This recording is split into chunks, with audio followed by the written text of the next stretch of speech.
Duyufur Rahman yang angkat berangkat menunaikan ibadah haji di Tanah Suci, baik di tahun ini maupun tahun-tahun yang akan datang. Tentu ingin mendapat kemampuan terkait dengan perangkat kloter maupun keselamatan dalam penerbangan. Nah, Ibu Bapak sekalian saya hormati, di Undang-Undang 8 tahun 2019 terkait dengan pelaksanaan penyelenggaraan haji dan umroh sudah ditentukan di sana bahwa setiap penerbangan haji ini akan dilengkapi dengan perangkat kloter ya.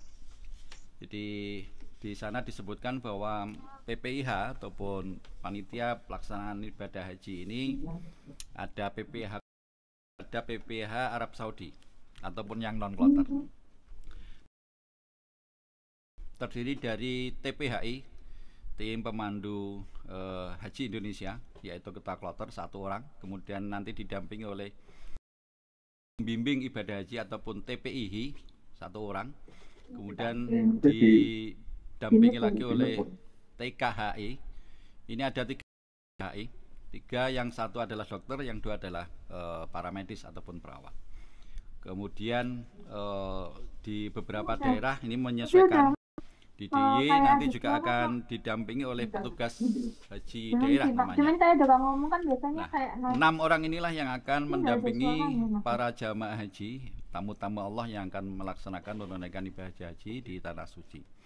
Dari mulai keberangkatan di embarkasi di Donuhudan kalau kita berarti nanti sampai di Tanah Suci, kemudian kembali lagi ke tanah air. Nah, 5 atau 6 orang inilah yang akan mendampingi para jamaah haji ataupun calon jamaah haji dalam rangka untuk melaksanakan kegiatan-kegiatan ya, selama penerbangan dan juga selama di Tanah Suci ataupun di Mekah dan Madinah nanti.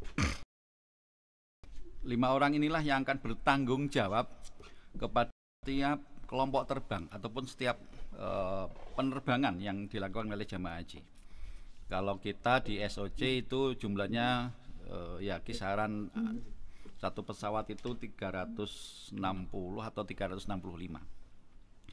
Nah, perangkat kloter atau petugas kloter inilah yang akan nanti memandu, membimbing, melayani, sekaligus mendampingi Bapak Ibu sekalian para jamaah haji ini baik dari tanah air maupun langsung nanti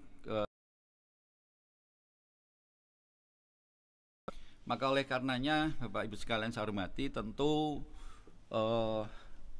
para petugas kloter inilah yang nanti akan bertanggung jawab ya dalam hal keselamatan bagi para jamaah haji ataupun calon jamaah haji ini selama penerbangan, kemudian ya terutama di pesawat ya, kemudian selama di Tanah Suci nanti akan didampingi juga karena bertanggung jawab, kemudian dan juga nanti pemulangan ya, karena perangkat kloter ini yang akan menentukan kapan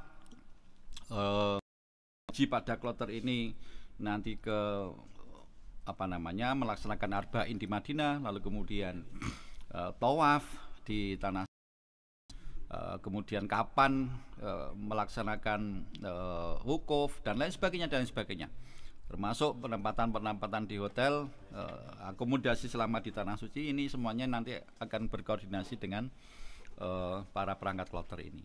Nah, maka oleh karenanya Ibu Bapak sekalian, tentu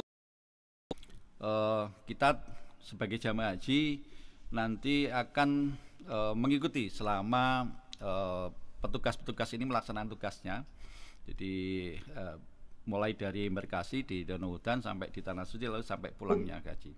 Nah, 6 orang ini, 5 atau 6 orang menjadi pelayan Bapak Ibu sekalian, menjadi pendamping Bapak Ibu sekalian selama di Tanah Suci. Tentu nanti akan dibantu oleh para ketua rombongan dan juga ketua regu, karena perangkat kloter ini di bawahnya punya punya mitra ya dalam rangka untuk mendampingi Bapak Ibu sekalian para jamaah haji ini, yaitu para ketua rombongan dan ketua regu.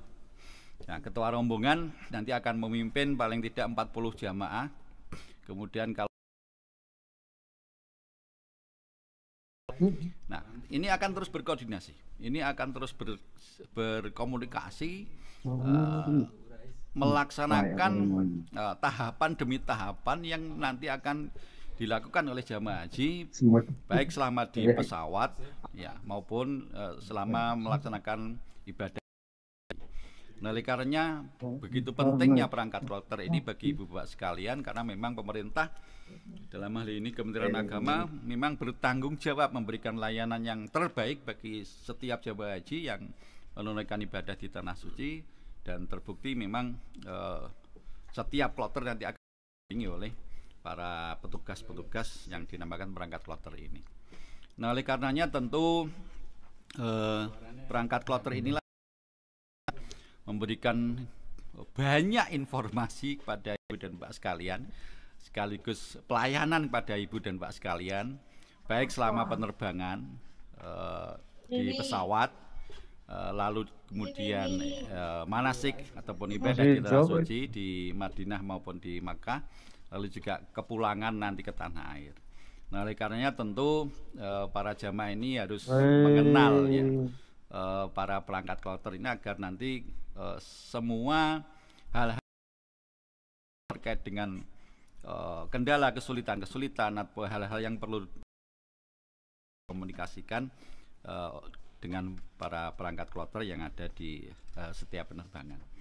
Nah, oleh karenanya ibu bapak sekalian, para calon haji ataupun jamaah haji ini yang tentu menjadi komitmen pemerintah dalam rangka untuk melayani, melindungi, mendampingi para dhuyufur rahman agar para calon ataupun jamaah haji ini bisa mewujudkan cita-citanya untuk mendapatkan predikat haji yang mabrur. Dan ya salah satunya perangkat kloter ini yang paling bertanggung jawab memastikan setiap jamaah haji bisa melaksanakan setiap tahapan manasiknya di tanah suci dan juga keselamatannya sampai kepulangan ke tanah air. Saya kira itu Pak Nadif di kegiatan manasik haji online hari ini. Monggo. Terima kasih kepada Bapak Johar. Tadi sudah disampaikan terkait dengan perangkat-perangkat. Di situ nanti kalau calon jamaah haji merasa ada yang perlu ditanyakan, bisa ditanyakan kepada perangkat-perangkat kloter tersebut. Ngaten nggih Bapak? Ya, siap. Ya. Dan perangkat-perangkat kloter termasuk ketua rombongan, ketua regu itu sistemnya gimana Pak? Nanti diambilkan dari metodenya seperti atau seperti apa Pak? Ya, nanti jadi begini, sebelum keberangkatan ini sudah ada kegiatan dan juga pereguan begitu ya. Jadi setiap kloter nanti akan dibagi rombongan-rombongan. Jadi tadi saya sampaikan kalau rombongan itu jumlahnya 40 sampai 45 jamaah. Kemudian salah satunya ditunjuk menjadi ketua rombongan. Lalu dari dibagi 4 regu ya, paling tidak 4 regu. Nah, setiap regu 10 sampai 11 orang nanti yang diketuai oleh satu ketua regu. Nah, ini perangkat-perangkat yang memang harus nyambung.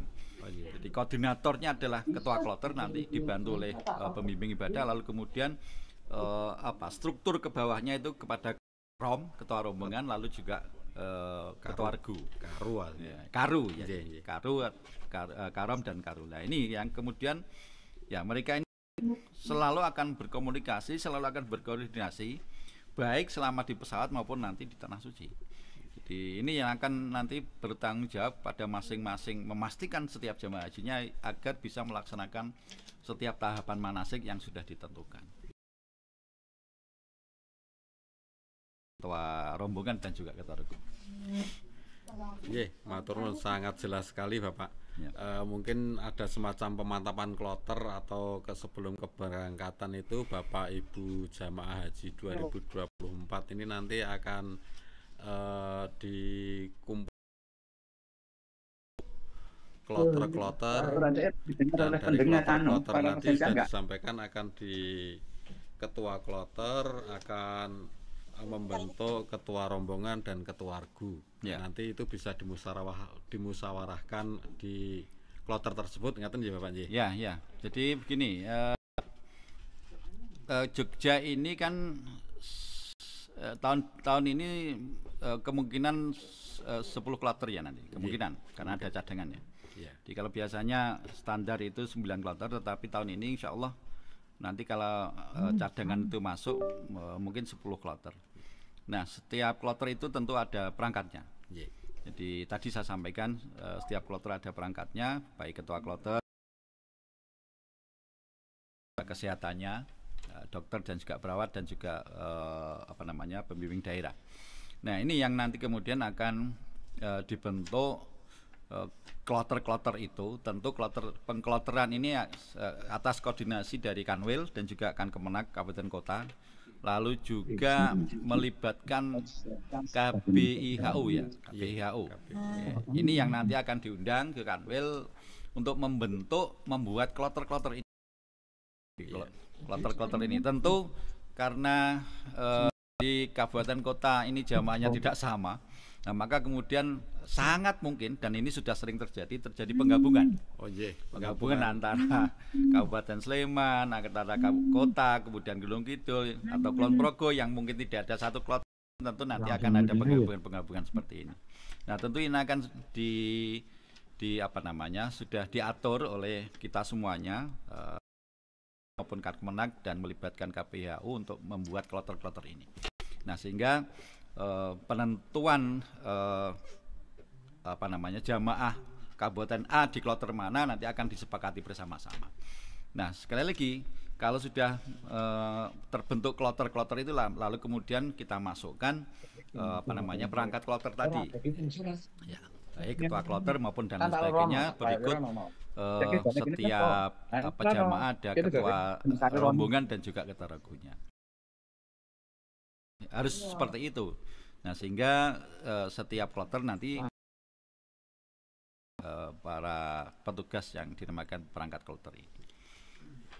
Ya, terima kasih Bapak penjelasan yang sangat detail sekali. Okay. Termasuk nanti perangkat-perangkat kloter ini ketika sudah dibentuk di masing-masing daerah, nanti pelayanan di Dono Hutan, kalau kita kan melalui Dono Hutan ya Pak, nanti juga sudah berfungsi di situ ya Bapak ya, termasuk pembagian living cost, gelang dan sebagainya seperti itu ya Pak, fungsi dari perangkat kloter itu.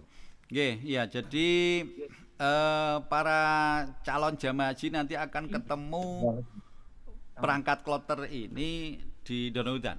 Oh iya. Di Dono Hutan. Jadi begitu jamaah haji masuk Dono Hutan, masuk asrama haji, ini akan disambut oleh perangkat kloter ini.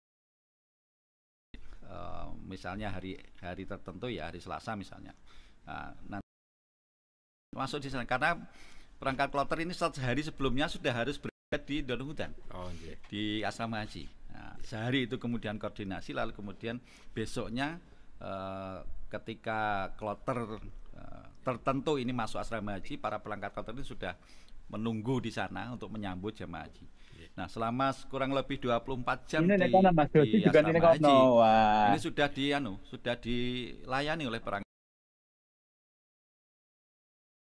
lalu kemudian kamar transit ya di asrama haji, lalu kemudian pembagian paspor dan lain-lain, BPIH, surat kesehatan, living cost dan lain-lain ini dilayani oleh perangkat kloter selama di asrama haji. Seperti itu, Pak. Berarti nyuwun sewu Pak operator hal semacam itu kan. Nyun sewu Bapak, ini tadi ada dari peserta itu kan ternyata di awal-awal kita ini trouble terkait dengan suara tidak bisa keluar. Nah, ini ada banyak sekali permintaan atau permohonan dari peserta untuk mengulang secara singkat dari awal karena ternyata penjelasan Bapak yang sudah gamblang sekali sebenarnya di awal tadi ternyata tidak terdengar oleh beliau calon jamaah haji 2024 ini Bapak. Balik di mana iki? Ini monggo secara singkat mawon atau gimana ini? Nggih. Bapak Ibu sekalian, sudah bisa didengar nggih Bapak Ibu sekalian? Halo. Oh, sudah. Alhamdulillah. Nggih, matur nuwun, nyun ngapunten. Nyun ngapunten. Nggih, wow, trouble berarti ada yang tidak. Padahal kula pun rono-rono lho jelaske. Iya, sudah sangat detail sekali tadi, tapi ternyata suaranya tidak. Jadi sekilas saya ulangi kembali bahwa ya perangkat kloter ini nanti akan mendampingi Bapak Ibu para calon jamaah haji ataupun jamaah haji selama di asrama haji di embarkasi, lalu kemudian selama penerbangan dan selama di tanah suci, lalu kemudian pulang lagi ke Indonesia, ke air. Setiap pesawat ataupun kelompok terbang ini akan didampingi oleh paling tidak 5 yang diberikan tugas oleh pemerintah untuk mendampingi Bapak Ibu sekalian. 1 ketua kloter, 1 pembimbing ibadah, 1 dokter, kemudian 2 para medis atau perawat. Kemudian ada tambahan 1 lagi, ini dari pembimbing daerah ataupun petugas daerah. Ini akan mendampingi Ibu Bapak sekalian. Jadi selama nanti di asrama haji, Bapak Ibu masuk asrama haji ini sudah disambut oleh perangkat kloter ini, lalu kemudian dilayani selama di asrama haji, baik untuk layanan pelayanan paspor, kemudian living cost dan lain-lain yang dilaksanakan di asrama haji, transit di asrama haji, dan kemudian terbang ke tanah suci, lalu kemudian selama di tanah suci melaksanakan setiap tahapan manasik haji dan kepulangan. Nah, perangkat-perangkat kloter ini yang nanti akan melayani, mendampingi, sekaligus melindungi Bapak Ibu calon jemaah haji semuanya. Nah, dibantu oleh para karu, ketua regu dan juga ketua rombongan yang sudah dibentuk, disepakati oleh masing-masing kelompok bimbingan ibadah haji dan umroh yang Bapak Ibu sekalian ikuti di masing-masing daerah. Nah, Bapak Ibu sekalian, tentu ada banyak hal yang harus diperhatikan ketika Bapak Ibu sekalian nanti melaksanakan di asrama haji, lalu kemudian selama penerbangan yang kurang lebih membutuhkan waktu ya paling tidak 9 sampai 10 jam, 10 jam dengan transitnya. Ya, tentu ada banyak hal yang perlu diperhatikan agar perjalanan Bapak Ibu sekalian ini bisa berjalan dengan baik dan lancar, tidak mendapatkan kendala apapun. Banyak hal yang saya kira seperti yang sudah ada di regulasi ini, bahwa selama saja Bapak Ibu sekalian ini harus mematuhi petunjuk yang disampaikan oleh awak kabin, pramugari ya ataupun pramugara yang sudah disediakan di pesawat. Kalau kita nanti insya Allah pakai Garuda Pak nanti, karena SOC Solo ini pakai Garuda.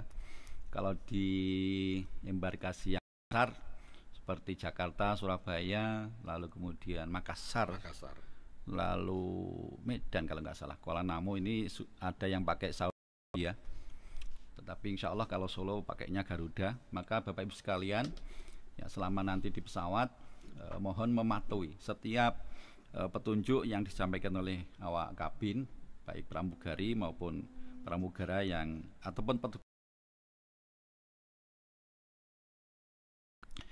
Kemudian menyimpan tas tentengan di tempat yang telah disediakan, yaitu di kabin. Kabin itu di atas kita, Bapak Ibu sekalian. Jadi kita kan nanti akan diberikan 3 tas ya, 1 koper, kemudian 2 tas tentengan, yang satunya lagi tas kecil, tas paspor. Atas. Nah, koper ini kan kita sudah tidak ngurusi Bapak Ibu sekalian. Jadi biasanya 2 hari menjelang kita berangkat, koper ini sudah kita serahkan ke Kemenak, kabupaten kota, ya kan? Nah, kemudian kita tidak ketemu lagi, ketemu koper itu nanti ketika sudah turun. Sudah di hotel. Gelombang 1 berarti nanti ketemunya di Madinah, di bandara Madinah sana, dan itu pun ya. Kemudian sampai di hotel nanti juga diurusi oleh petugas, dan yang menjadi tanggung jawab kita selama di pesawat adalah tas tentengan dan juga tas paspor yang biasanya dikalungkan itu, yang kecil itu. Nah, tas tentengan inilah yang kemudian nanti harus kita masukkan di kabin. Jadi nggak boleh ditaruh di bawah, ini nggak boleh. Nah, atau di pangku juga nggak boleh. Nah, karena peraturan di pesawat kita itu hanya maksimal boleh membawa dua tas ya. Yang satu di kabin, kemudian kalau tas kecil boleh nanti di pangku. Tas tentengan Bapak Ibu sekalian nanti wajib ditempatkan di kabin.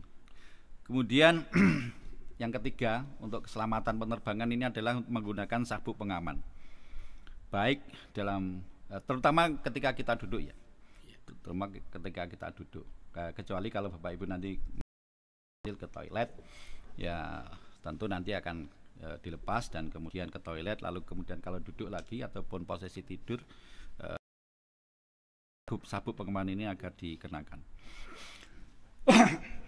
Yang ketiga Bapak Ibu sekalian, yang dilakukan oleh jamaah haji ketika di pesawat selama penerbangan, sekali lagi tadi saya sampaikan penerbangan kita itu membutuhkan waktu yang lama, jadi sekitar 9 sampai 10 jam. Dan bagi Bapak Ibu yang belum pernah haji tentu ini merasakan waktu yang cukup lama ya.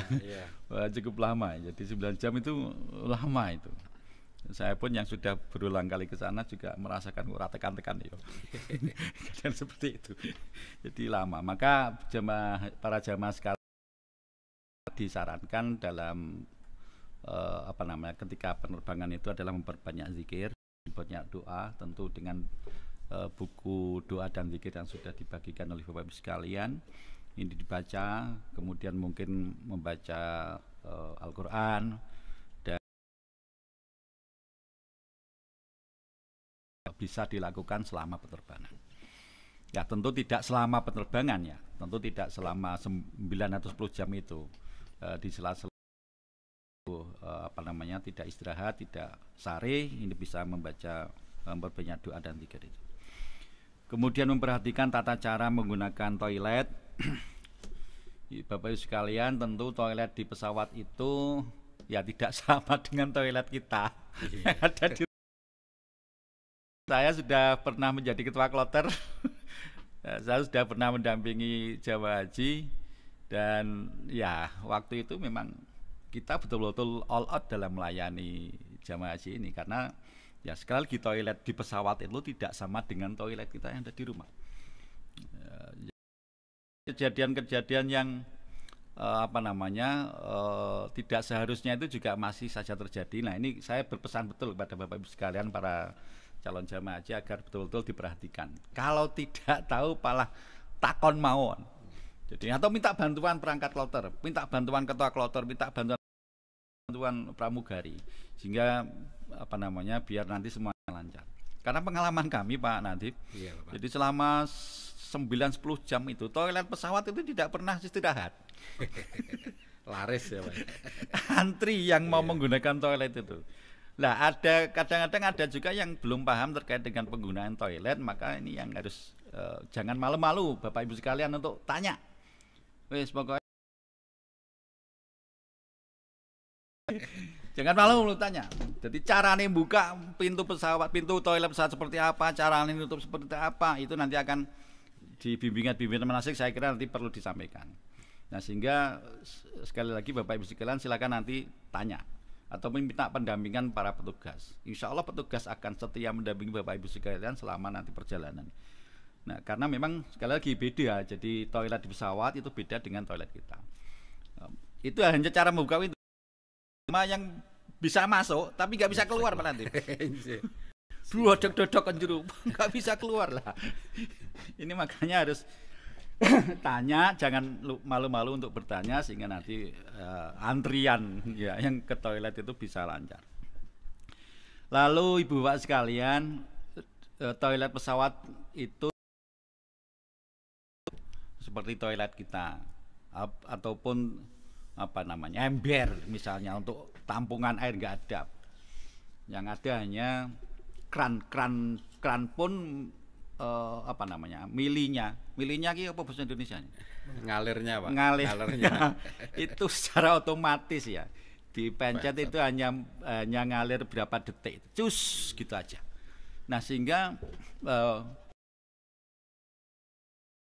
penerbangan, jadi kita memang tidak diperbolehkan menggunakan air terlalu banyak di penerbangan. Dikhawatirkan kemudian ketika air nanti lambah-lambah. Nah, lambah-lambah ki bahasa Indonesia ini apa?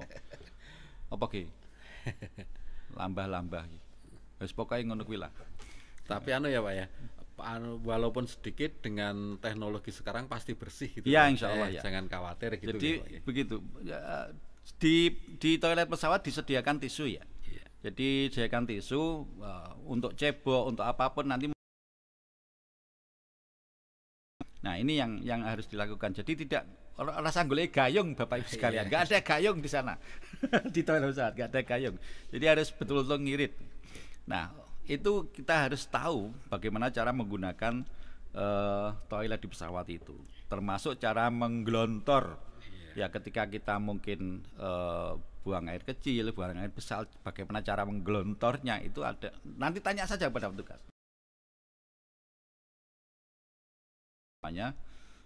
Disentor itu tidak, tetapi ada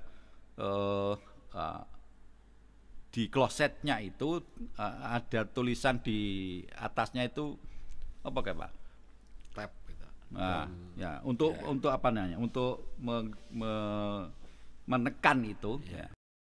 Nah itu kemudian ditutup baru ditekan. Nah inilah maka yang harus diperhatikan oleh Bapak Ibu sekalian untuk agar tidak menggunakan air terlalu banyak. Nah, oleh karenanya monggo nanti Ibu Bapak sekalian ini agar minta bantuan kepada ya tidak bingung dalam menggunakan toilet selama di pesawat.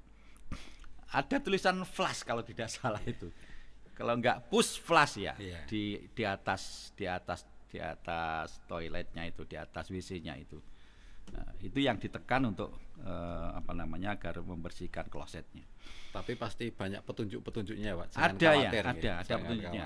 Banyak petunjuk. Nah, sekali lagi kalau lebih baik nanti tanya biar nanti didampingi oleh para petugas perangkat kloter itu. Kemudian tentu karena minim bersih yang dikenakan karena selama di pesawat kita nanti juga akan melewati waktu-waktu untuk sholat fardu ya. Ya entah nanti kebetulan kita pas di pesawat itu kita melewati waktu sholat apa, kita belum tahu sekarang. Tapi hampir dipastikan pasti iya. Jadi waktu-waktu sholat entah subuh, entah zuhur, asar atau maghrib isya itu akan melewati. Maka harus dijaga pakaian yang kita kenakan selama di pesawat agar tetap terjaga kebersihannya dan juga kesuciannya ketika kita menggunakan toilet selama di pesawat. Kemudian Ibu Bapak sekalian selama penerbangan nanti juga akan diadakan kegiatan ceramah ya, kultum ya, setiap di pesawat yang nanti akan kita atur Pak nanti. Biasanya ini kita koordinasikan dengan para karu dan karom, para pembimbing ibadah yang ada di KBI AHU itu untuk ya, kemudian nanti kita jadwalkan masing-masing menugaskan apa namanya pengkultum untuk bertugas selama perjalanan. Jadi biar tidak perjalanan monoton begitu nggih, ada kultum menambah wawasan kita terkait dengan manasik haji atau hal-hal yang harus dilakukan ketika nanti di tanah suci. Ini untuk keberangkatan. Nah, ketika kepulangan ya tentu nanti kultumnya sudah beda. Kalau kepulangan ya nanti tentu terkait dengan bagaimana kita bisa menjaga kemakburan haji kita. Kemudian yang selanjutnya Ibu Pak sekalian harap segera menghubungi petugas bila mana membutuhkan bantuan ketika ada keluhan sakit apapun, baik mumet atau hal-hal yang mungkin mabuk pesawat atau apa, silakan segera menghubungi petugas. Lagi tentu nanti karena ini 365 jamaah ya di kloter, kami para petugas, para perangkat kloter akan terus visitasi ya ke belakang, melihat mendampingi para jamaah, memvisitasi, memastikan para jamaah sehat. Tetapi kalau ada keluhan pusing, keluhan sakit, nanti segera saja menghubungi kami yang ada di perangkat kloter. Tadi saya sampaikan, jadi insya Allah kita akan melewati waktu sholat ya Bapak Ibu sekalian.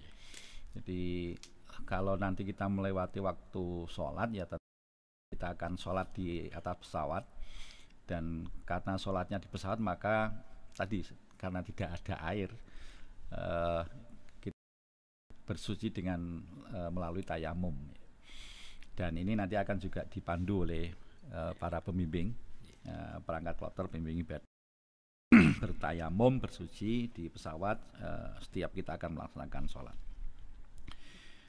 Kemudian beberapa hal-hal yang dilarang ya di pesawat ini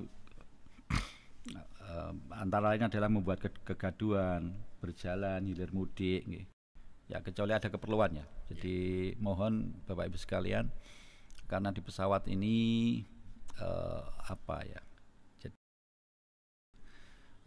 mohon nanti tidak hilir mudik ngaruh ke koncone sing neng kursi mburi atau saya kira tenang saja, duduk dengan tenang, banyak membaca istighfar, banyak membaca doa, banyak membaca kalimat thayyibah. Ini yang harus dilakukan. Kemudian tentu bagi para perokok dilarang merokok selama penerbangan. Jadi enggak kayak di kereta. Kalau kereta kan mandek, tapi ini enggak. Nah, sehingga ini memang cobaan bagi jamaah bapak-bapak yang perokok 9 jam, 10 jam orang rokok ki. Ya ngempet tenanan. Tapi alhamdulillah iso kok. Bisa. Nah, sehingga selama penerbangan apapun alasannya tidak boleh merokok. Meskipun delik neng toilet, enggak boleh, Pak. Iya. Bapak. Sangat berisiko. Sangat berisiko. Nanti akan terdeteksi. Jadi perangkat pesawat pun nanti akan memberikan pengumuman-pengumuman apa yang dilarang, termasuk merokok. Jadi nggak boleh. Kemudian handphone juga tidak boleh, harus pakai mode pesawat selama penerbangan, sehingga memang ya boleh mainan handphone tapi modenya pesawat dihidupkan. Jadi kita tidak menggunakan internetnya. Lalu yang tidak boleh lagi tadi Bu, Bapak Ibu sekalian, berwudu di toilet. Jadi sekali lagi, meskipun toilet itu ada tersedia air, tetapi airnya sangat minim dan tidak diperkenankan untuk berwudu di sana. Nah, kemudian seperti yang sudah dilansir di buku-buku manasik haji ini, ketika penerbangan tidak diperbolehkan membawa senjata tajam. Nah, Bapak Ibu sekalian, mohon maaf, kalaupun penjenengan akan sangu senjata tajam, peso mungkin, ataupun gunting ataupun alat ngetok kuku, alat cukur, janjane iki ning ngarep akeh. Jadi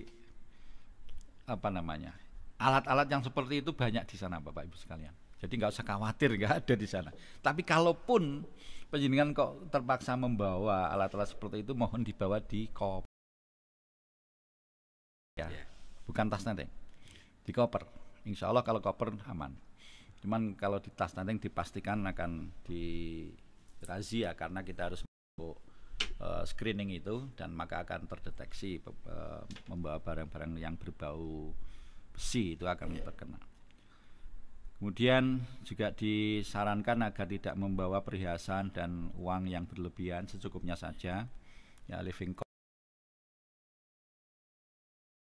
di asrama haji itu saya kira cukup lah untuk bekal Bapak Ibu sekalian selama di tanah suci.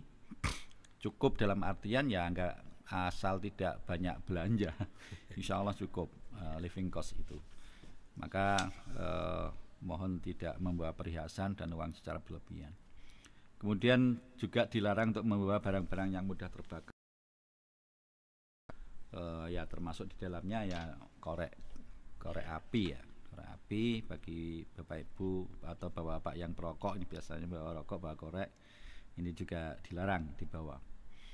Tinggal neng Solo, neng kono tuku Pak. Iya. Neng kono tuku banyak itu. Ini ya seperti aerosol ya, ataupun yang itu pun yang besar-besar, spray yang besar, tapi yang kecil parfum, sekedar parfum, yang kecil tidak apa-apa. Kemudian tentu bahan peledak tidak boleh, korosif juga tidak boleh, cairan dalam botol yang lebih dari 200 ml ya, yang tidak boleh juga dibawa. Makanan yang berbau menyengat, durian terutama ini tidak boleh. Nah, ngopo haji kok nggawa durian. Kemudian obat-obatan terlarang kecuali obat-obat yang sudah didaftarkan kepada petugas kesehatan, sudah direkomendasi oleh petugas kesehatan, boleh nanti dibawa. Tetapi obat-obat yang lain, prinsipnya Bapak Ibu sekalian kalau membawa obat-obat harus berkonsultasi dengan petugas kesehatan. Nanti akan dicatat di buku kesehatan haji itu apa saja obat-obat yang akan dibawa.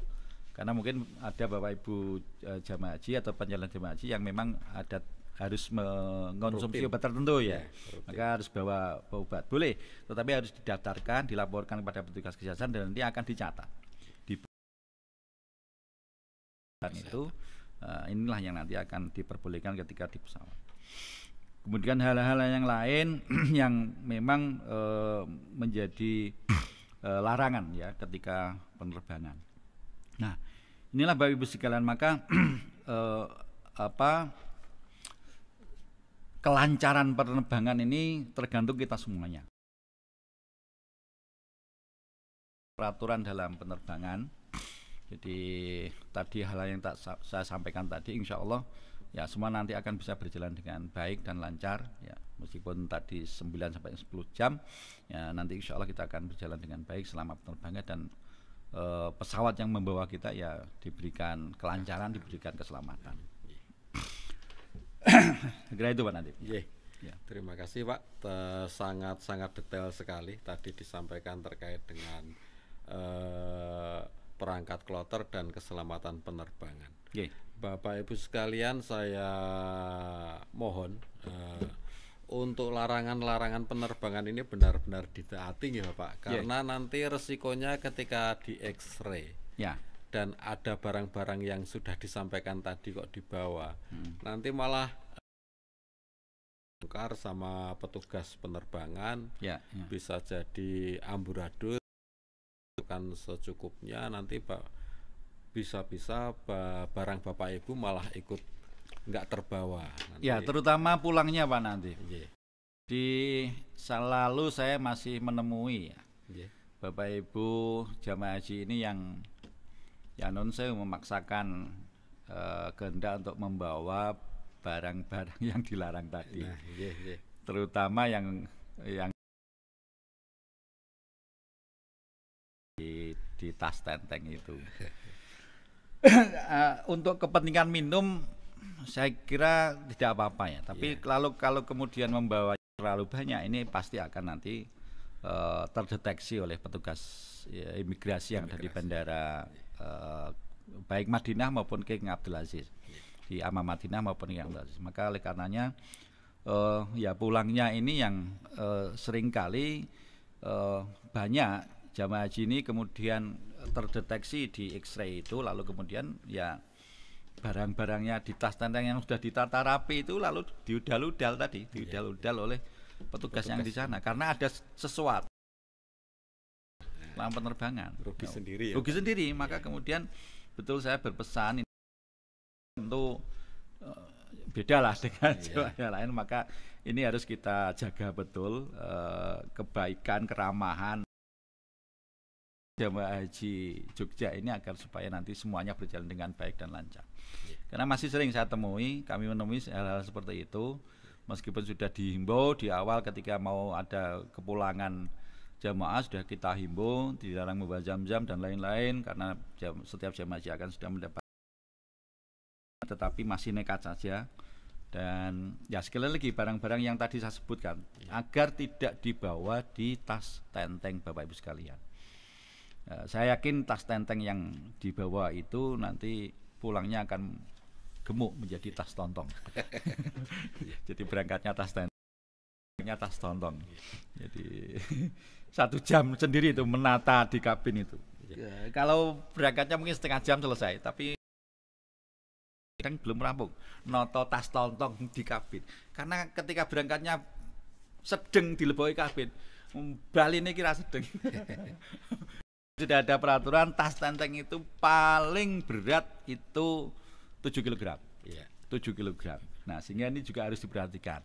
Nah, bayangkan kalau setiap jamaah haji kelebihan 1 atau 2 kg. 1 kg saja, 1 kali 360. Ya wis 350 kilogram loh, bayangkan. Kental lebih. Keselamatan penerbangan ini yang harus sama. Maka oleh karena itu saya mohon setiap jamaah haji harus mentaati peraturan keselamatan penerbangan ini. Penerbangan ini kan 8 jam lebih ya. Timbul pertanyaan, nanti kalau lapar gimana? Apakah harus bawa bekal atau gimana? Itu seperti apa, Bapak? Ya, Ibu jangan khawatir. Insya Allah selama penerbangan Bapak Ibu sekalian akan mendapatkan layanan makan maupun minum dan snack. Jadi 2 kali makan itu, 2 kali makan, kemudian juga snack, minum selama perjalanan akan dilayani oleh Garuda. Jadi insya Allah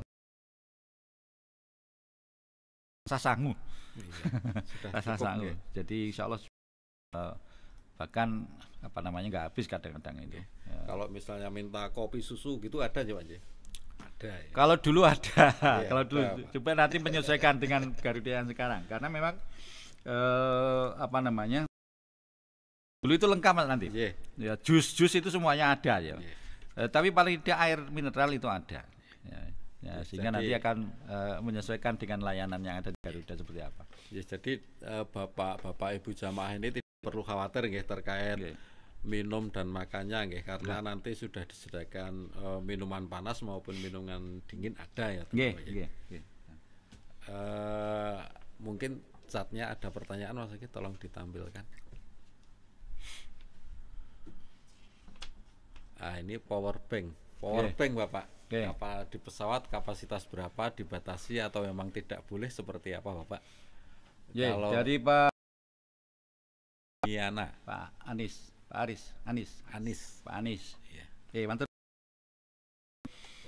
Kalau di peraturan itu dibatasi 500 mAh. 500. Jadi masih boleh membawa power bank asal tidak digunakan ketika penerbangan. Itu saja, Pak. Dan tidak boleh di koper besar ya, tidak boleh di bagasi, harus di tas tenteng ataupun dimasukkan kabin. Jadi boleh membawa power bank kapasitas 500 atau 5.000 ya? 5.000 mungkin Pak. Ya 5.000 mAh. Tidak boleh tetapi tidak boleh digunakan. Nanti juga akan ada pengumuman itu biasanya tidak boleh digunakan selama penerbangan, hingga tetap boleh membawa power bank. Mungkin ini Pak, seperti itu Bapak Ibu jamaah sebaiknya kayak power bank itu mungkin bawanya di tas lempang itu aja, dijadikan satu dengan paspor. Jadi ketika dilarang kita tinggal ambil, ditinggal gitu aja Pak. Kalau nanti di koper besar dibongkar kan sayang juga. Jadi, kalau selama ini untuk power bank masih diperbolehkan asal tidak kapasitas yang besar ya. Saya kurang paham maksimal kapasitasnya kalau tidak salah 5.000 ya, 5.000 mAh itu. Dan yang paling penting adalah tidak digunakan ya, selama penerbangan, sehingga dalam posisi non aktif ya, hanya di bawah saja. Dan ini sudah sering membawa itu dan boleh, tidak ada masalah dengan power bank. Demikian mungkin waktu tinggal 10 menit lagi kurang lebih. Kalau Bapak Ibu ada pertanyaan lagi terkait dengan untuk menginap di Danau Udan berapa malam sih? Nah ini monggo Bapak silahkan ditanggapi Bapak, dari Mbak Erna Zuni Bapak. Bu Erna, di Danau Udan sekitar 24 jam, jadi 1 kali 24 jam sehari semalam. Sekitar maksimal 24 jam. Jadi hanya transit saja. Saya sudah masuk jam 7 pagi, nanti kita berangkatnya juga jam 6 atau jam 7 pagi besoknya. Hanya untuk transit, untuk depan kloter, kemudian pengorganisasian dan juga koordinasi yang diperlukan sebelum keberangkatan. Ada lagi? Nah, ini ada, apakah di pesawat penumpang ditata baik putra dan putri, ditempatkan maksudnya putra sendiri, putri sendiri gitu Pak? Oh, saking Pak dari Kabupaten Bantul. Oh, Kabupaten Bantul. Oke. Di pesawat nanti bagi yang suami istri akan jejer, bisa bersebelahan begitu. Dan memang tidak, jadi putra sendiri putri sendiri tidak, tetapi tergantung nanti penempatan oleh petugas. Dan di masing-masing rombongan. Yang jelas nanti akan kita bagi rombongan Bapak Ibu sekalian. Jadi rombongan kemudian regu. Nah, ini nanti yang akan menempati di masing-masing tempat duduk yang sudah ditentukan oleh pesawat. Jadi tidak disendirikan misalnya putri sini putri ini putra, enggak. Tetapi masing-masing rombongan ataupun kelompok asik itu. Nah, sehingga memang tidak disendirikan ya. Dan insya Allah bagi yang keluarga ataupun suami istri ini bisa dijadikan satu, bisa bersebelahan. Tolong ditampilkan Mas Wagi. Untuk ada tanggapan tadi Pak, power bank terkait power bank untuk pengalaman tahun kemarin Bapak, itu yang penting tidak di bagasi atau di koper besar. Kalau di koper besar kemarin itu ada petugas yang membawa di koper besar terus nanti dibawa dipakai di tas apa itu namanya, tas pinggang yang untuk paspor itu. Jadi nanti itu di situ malah boleh Bapak. Ya itu kan untuk kapasitasnya saya agak lupa ya. Coba nanti akan kita update terkait dengan kapasitas power bank. Hanya selama ini yang di pengalaman kami kita adalah tidak ditaruh di koper, artinya di bagasi, dan tidak digunakan selama penerbangan. Itu saja. Ini untuk yang asrama haji tadi tidak terkait dengan berapa malam gitu nggak Bapak? Jadi terkait dengan jam nanti Bapak Ibu sudah dijelaskan tadi oleh Pak Johar jelas sekali. Untuk bimbingan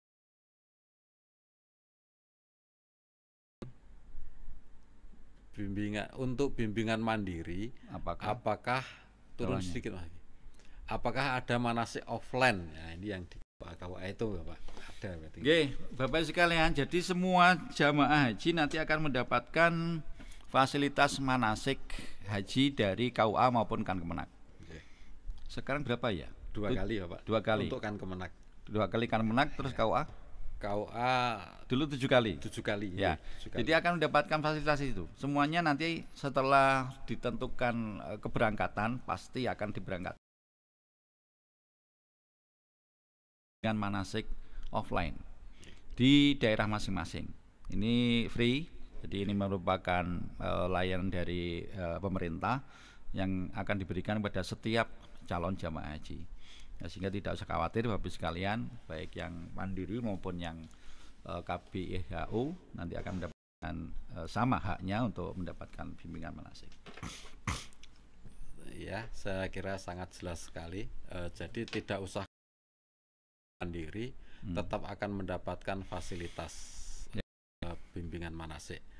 Untuk selanjutnya pembagian kamar di Donohudan apakah sama dengan di Arab seperti saya Ibu Anis dengan Mama, apakah bisa sekamar karena nomor porsi juga berdekatan urut. Nah, ini. Monggo Bapak. Di Donohudan dan selama di Tanah Suci sama, ya dia sama. Tetapi bisa bisa pesan kepada petugas untuk nanti bisa dijadikan satu kamar. Misalnya di Donohudan, ya dengan keluarganya. Tentu kalau di Donohudan ada sama saja ya, di Donohudan maupun di Arab Saudi nanti perempuan dengan perempuan, laki-laki dengan laki-laki. Ya, sehingga nanti di Donohudan bisa satu kamar. Di Arab Saudi juga bisa satu kamar karena di Arab Saudi kapasitas per kamar nanti rombongan maupun regunya. Tapi kalau di Donohudan kan satu kamar bisa 12, ada yang 18. Bisa 8, ada 10. Nah itu Bu, jadi insya Allah bisa di Arab Saudi pun nanti kita akan atur nih keluarga-keluarga itu bisa dijadikan satu kamar. Apalagi yang mendampingi para jamaah haji yang sudah lansia ini nanti bisa jadikan satu kamar. Karena intinya ini Bu, intinya kapasitas kamarnya beda, ngerti ya Pak? Beda. Dan model kamarnya pun berbeda. Ya kalau Donohudan kan asrama, kalau di Tanah Suci nanti hotel. Bukan asrama, hotel.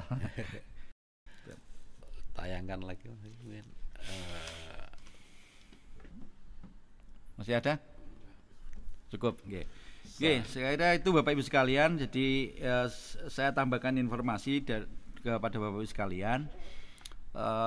Sudah muncul rencana perjalanan haji ya tahun 1445 Hijriah ataupun jadi insya Allah nanti Bapak Ibu sekalian yang akan menunaikan ibadah haji tahun ini akan dipanggil masuk asrama haji pada tanggal 11 Mei 2024. Ini adalah jamaah haji masuk asrama haji kloter pertama.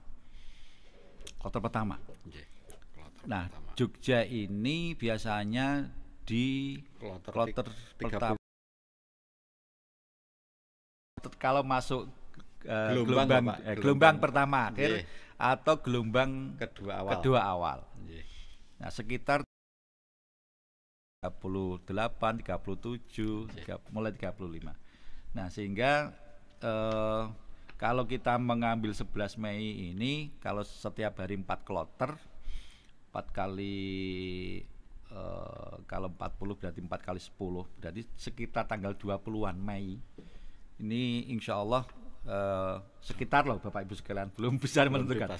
Sekitar tanggal 19 atau 20 Mei, sekitar itu bisa maju bisa mundur.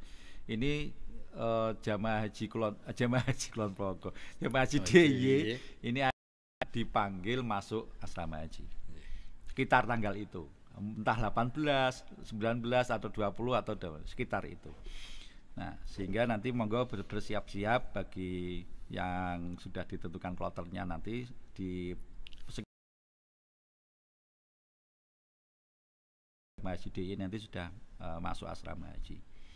Ini kemudian 12 Mei ini kloter pertama nanti akan diberangkatkan ke Tanah Suci sampai 21 Mei ini akhir haji gelombang pertama. Ini nanti akan langsung di gelombang pertama ini dari Donohudan langsung nanti ke Madinah melaksanakan arba'in 8 hari di sana, 8 sampai 9 hari di sana, lalu kemudian baru ke Mekah. Dan wukuf insya Allah akan dilaksanakan pada tanggal 15 Juni 2024 jam 1445 Hijriah. Lalu awal kedatangan ataupun kepulangan jamaah haji Indonesia gelombang pertama ini akan dimulai pada tanggal 22 Juni. 22 Juni. Nah, mungkin kalau Jogja ya nanti akhir Juni ya, Pak. Entah tanggal 30 atau tinggal berapa nanti. Ini sudah pulang. Jadi insya Allah pertengahan Mei sampai akhir Juni Bapak Ibu sekalian para calon jamaah haji Yogyakarta nanti akan diberangkatkan, berada di tanah suci dan juga dipulangkan. Nah, ini Pak Nadif jadi rencana perjalanan haji tahun ini. Maka oleh karenanya Bapak Ibu sekalian, saya berpesan monggo bersiap-siap, ya, siap secara fisik, siap secara mental, siap secara materi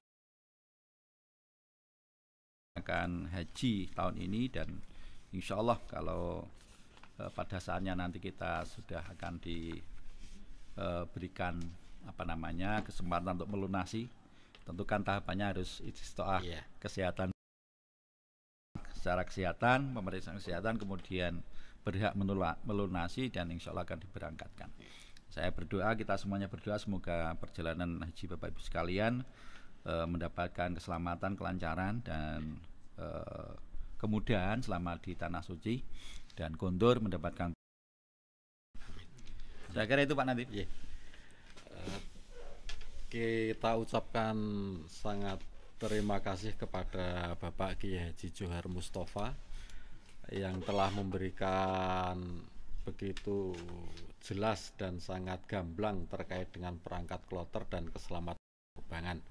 Semoga ilmu yang diberikan dari Bapak Johar tadi bisa menambah kemantapan kita mempersiapkan keberangkatan Bapak Ibu semua dalam melaksanakan ibadah haji ini, sehingga lebih mantap dan mendapatkan predikat haji yang mabrur.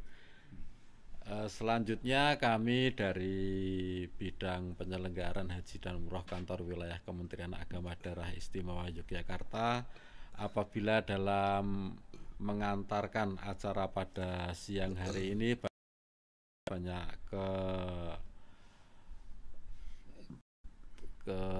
keterbatasan kami, apalagi tadi di awal ada trouble. Pak, mohon maaf Bapak Ibu semua, semoga tidak mengurangi penjelasan yang telah disampaikan, karena tadi sudah disampaikan ulang. Dari kami sekali lagi mohon maaf banyak kekurangan. Marilah acara ini kita tutup dengan bacaan hamdalah.